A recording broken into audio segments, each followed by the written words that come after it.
என் கூந்தல் தேவன் தூங்கும் பள்ளி அறையா அறையா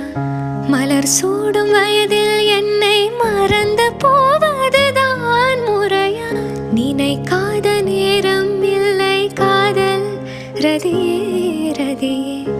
உன் பேரை சொன்னால் போதும் நின்று வழிவிடும் காதல் நதியே என் சுவாசம் உன் மூச்சில்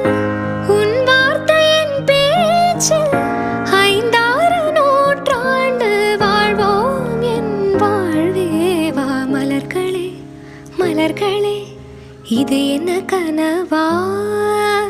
மலைகளே மலைகளே இது என்ன நினைவா உருகியது